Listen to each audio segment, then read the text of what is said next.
सभी को नमस्कार। मैं मंटू कुमार ठाकुर, एस्ट्रो वास्तु कंसल्टेंट रांची से। आज एक नए केस स्टडी पर डिस्कशन करेंगे और ये केस स्टडी है एक महिला की जिन्हें हेल्थ की समस्या है। तो चलिए उनका चार्ट पहले लगाते हैं। तो ये उनकी कुंडली है और कुंडली में सबसे पहले हम जो देखते हैं अक्सर, आज भी वही देखेंगे। तो सबसे पहले हम महादशा चेक करेंगे। तो शनि की महादशा है। अंतरदशा में भी शनि एक्टिव है और मजे की बात यह है कि शनि अपने ही नक्षत्र में, तो अगेन शनि दोनों जगह एक्टिव है, यानी कि शनि को रिजल्ट देने की जबरदस्त ताकत है, क्योंकि महादशा का स्वामी है, अंतरदशा का स्वामी है और महादशा अंतरदशा दोनों शनि के ही नक्षत्र में है। ठीक है, अब चार्ट में देखते हैं। शनि मेरे बैठा है 11वें हाउस पे और वहां से षडाष्टक बना रहे हैं चौथे घर पे, यानी कि 8वें राशि में बैठ के पहले राशि पे षडाष्टक बना रहे हैं। तो शनि जो है एक्चुअली बीमारी के कारक है। बीमारी मतलब लंबी चलने वाली बीमारी। राहु क्या है? राहु इल्यूजन का कारक है और ऐसी बीमारी देता है जो जल्दी डायग्नोज नहीं होता, यानी कि पकड़ में नहीं आता। कई बार आपको परेशानी होगी, आप डॉक्टर के पास जाएंगे, डॉक्टर बोलेगा कि सब ठीक है, कुछ भी तो नहीं है, और आप ऐसे ही घर चले आएंगे, लेकिन वो बीमारी रह जाती है। ठीक है, तो और शनि क्या है? शनि हड्डियों का कारक है। ठीक है, इनकी समस्या जो है वो हड्डी जॉइंट में पेन या फिर हड्डियों में दर्द की समस्या रहती है। और एक चीज देखेंगे, प्रत्यंतर में राहु एक्टिव है और वो सूर्य के नक्षत्र में। अगेन सूर्य भी हड्डियों का कारक है। अंतर क्या है? देखिए, हड्डियों के कारक होते हैं सूर्य, शनि और केतु। सूर्य हड्डियों के कारक इसलिए होते हैं क्योंकि सूर्य को किसी भी चीज के कोर को वो दर्शाते हैं, यानी कि किसी भी चीज का जो कोर होता है उस वो सूर्य के कारक तत्व होते हैं। अब हड्डियों के अंदर जो बोन मैरो है वो सूर्य का कारक है। ठीक है, और जो बाकी हड्डियां हैं वो तो शनि है। हड्डियों में जो जो स्पाइनल कॉर्ड है वो एक्चुअली केतु का कारक तत्व है। क्यों? केतु पतला और लंबा चीज होता है और हमारा जो स्पाइनल कॉर्ड है उसी तरह। तो केतु की जब भी बात होगी तो स्पाइनल कॉर्ड इंक्लूड होगा। ठीक है, तो इनकी जो समस्या है वो साइटिका पेन से रिलेटेड डायग्नोज हुई है, मतलब उनको ऐसा फील हो रहा है जो पेन है वो साइकेटिक पेन हो सकता है। तो देखते हैं कि वो एक्चुअली है कि नहीं। अब दूसरी चीज समझते हैं, जो बीमारी का कारक दूसरे तरीके से चेक करते हैं। यहां तो हमें षडाष्टक मिल ही रहा है, यहां से यहां का एक षडाष्टक ऑलरेडी क्रिएटेड है। दूसरा, जब transiting Saturn, transiting Jupiter Saturn या फिर नेटल के जुपिटर सैटर्न से मिल जाए, तो अभी जो है ये जो ट्रांजिटिंग सैटर्न है, ट्रांजिटिंग सैटर्न है वो ट्राइन से मिल रहा है। 3 7 11 का ट्राइन जो बनता है उसमें जुपिटर से मिल रहा है। तो अभी ये चूंकि सभी के कुंडलियों में लॉक ओपन है, बीमारी का जो लॉक है वो ओपन है, तो सबको बीमारी आएगी क्या? ऐसा नहीं है। तो जो कुंडली में जो नेटल का सैटर्न है उसकी 3 दृष्टियां बताएगी कि उनको बीमारी लगेगी, नहीं लगेगी और लगेगी तो कौन सी। तो शनि की 3 दृष्टियां होती है, 1 2 3। पहली दृष्टि यहां पर, 3 4 5 6 7, सातवीं दृष्टि यहां पर और 8 9 10 यहां पर। अब देखिएगा तीसरी दृष्टि में कौन कौन मिल रहा है? सूर्य, मरकरी और जुपिटर। सूर्य मैंने बताया हड्डियों के कारक है, मरकरी नसों का कारक है और जुपिटर किसी भी चीज को बड़ा करने की क्षमता जुपिटर में होती है। जैसे मोटापा आता है ना, तो वेट, इनका वेट बढ़ने की भी समस्या है, तो जुपिटर आ गया। और जो 10वीं दृष्टि है उसमें केतु है, ट्रांजिट का केतु है लेकिन है। और केतु क्या है? रीढ़ की हड्डी का कारक है। सूर्य हड्डियों का मैंने बताया, मरकरी नसों का कारक है और केतु बैकबोन का कारक है और सैटर्न ब्लॉकेज का भी कारक है। तो जो साइटिका पेन होता है उसमें क्या होता है?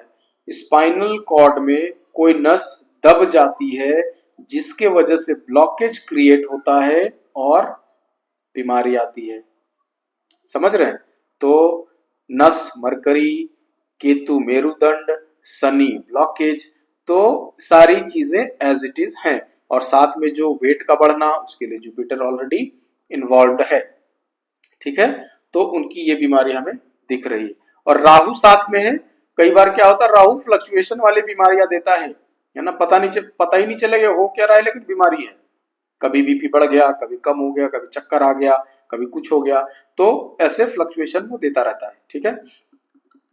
अब हमें लेआउट प्लान देखते हैं जरा, लेआउट प्लान में ये कैसे हमें मिलता है। एक मिनट, मेरा कर्सर कहां चला गया, ये रहा, ठीक है। अब हम लेआउट प्लान में देखते हैं। क्योंकि आठवीं राशि जो है, शनि यहां पर है, आठवीं राशि जो होता है वो मेरा साउथ साउथ वेस्ट होता है। मैं लिख देता हूं यहां पर, एट्थ साइन जो है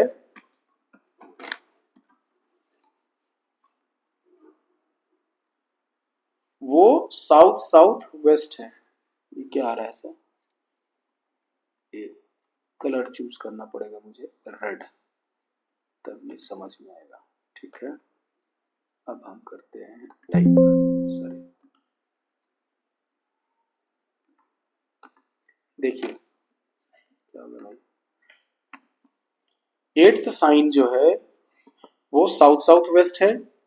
दूसरा, पहली राशि यानी कि ईस्ट डायरेक्शन, तो हमें साउथ साउथ वेस्ट में शनि मिलेगा, शनि का आइटम मिलेगा, या फिर राहु का आइटम मिलेगा।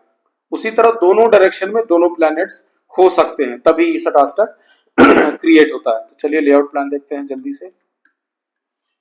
ये रहा लेआउट प्लान, भाई तुम इधर आ जाओ।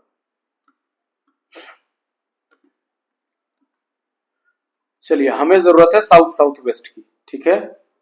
तो साउथ साउथ वेस्ट डायरेक्शन ये रहा, मिल गया राहु महाराज। तो साउथ साउथ वेस्ट डायरेक्शन में टॉयलेट है, टॉयलेट राहु का सबसे बड़े कारक है, ठीक है।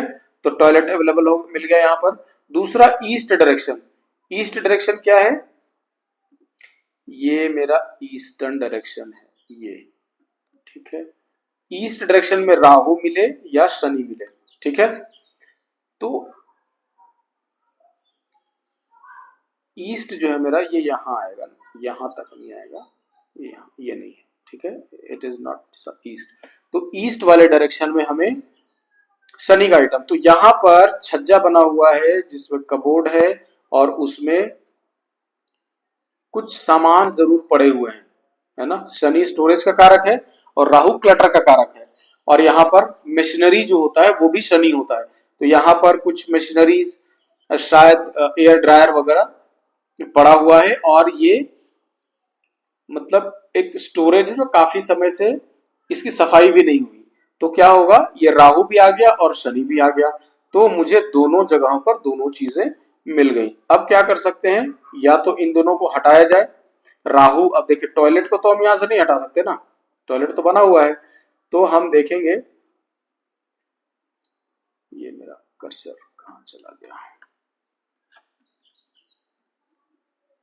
ये आ गया, ठीक है। अब लेआउट प्लान में हम देखते हैं। तो शनि को यहां से रिमूव करने के लिए क्या कर सकते हैं, शनि यहां है, आठवीं राशि में है, तो हमें इसे 10वीं राशि में शिफ्ट करना होगा। कैसे, हम शनि जुपिटर सन के साथ नहीं बैठा सकते, ठीक है, क्योंकि एनिमी प्लैनेट्स है। तो हम क्या करेंगे, अपने काफ वाले रीजन में अगर हम ब्लैक कलर से परमानेंट मार्कर से अगर काफ में अगर हम एक टैटू या फिर मार्क करना शुरू करें एवरीडे, तो ये शनि का षडाष्टक हट जाएगा, ठीक है। शनि अपना इम्पैक्ट नहीं दे पाएगा, क्योंकि दोनों जब आमने सामने आएंगे तभी रिजल्ट दे पाएंगे, ठीक है। तो हम अपने काफ एरिया पे अगर ब्लैक कलर का टैटू बनाना शुरू करें परमानेंट मार्कर से रेगुलर बेसिस पे, तो इसके इम्पैक्ट बहुत हद तक कम हो जाएंगे। साथ ही साथ राहु को अगर हम तीसरी राशि में शिफ्ट करते, राहु के साथ जुपिटर नहीं ला सकते तो कोई बात नहीं है, अगर शनि को भी रिमूव कर दें तो ठीक हो जाएगा, ठीक है। साथ में जैसा मैंने बताया कि शनि अभी बहुत ज्यादा प्रोमिनेंट रिजल्ट दे रहे हैं, तो हमें शनि की रेमेडी करनी चाहिए। शनि के उपाय क्या हो सकते हैं? हम हर सैटरडे को पीपल के पेड़ पर हम अगर दिया जलाएं शाम को और उसकी परिक्रमा करें तो शनि का असर कम हो जाएगा। ठीक है। और सरसों तेल का दान कर सकते हैं, चमेली का तेल का, सॉरी चमेली तो मंगल को करते हैं, सरसों तेल का दिया हमने बताया, काले तिल डाल के आप शनिवार को वो करें तो शनि का असर जो है वो कम हो जाए। बहुत सारे शनि के बहुत सारे रेमेडीज है, मैंने आपको जो अच्छा लगता है वो आप कर सकते हैं। मैंने एक रेमेडी आपको बताया, तो ठीक है, इससे क्या होगा, सदाष्टक चला जाएगा। और एक इनको एक रेमेडी जो एक बीमारी के जो इनकी प्रॉब्लम है उससे रिलेटेड एक रेमेडी मैं सजेस्ट करूंगा इनको, जो पर्सनलाइज होगा, वो सब कोई नहीं कर सकते, सिर्फ इन्हीं को वो काम करेगा, तो वह मैं उनको पर्सनली दे दूंगा। तो इनकी बीमारी जो है वो 100% ठीक हो जाएगी विद इन 10 डेज। ठीक है, 10 डेज भी मैं ज्यादा बोल रहा हूं। तो ये था एनालिसिस कुंडली का जिसमें इनकी बीमारी है और ये ठीक हो जाएगा, आई एम 100% श्योर। तो अगर आप भी अपनी कुंडली का एनालिसिस कराना चाहते हैं, अपना वास्तु कराना चाहते हैं, तो दिए नंबर पे आप मुझे कांटेक्ट करिए और मिलेंगे अगले किसी केस स्टडी के साथ अगले वीडियो में। तब तक के लिए राधे राधे।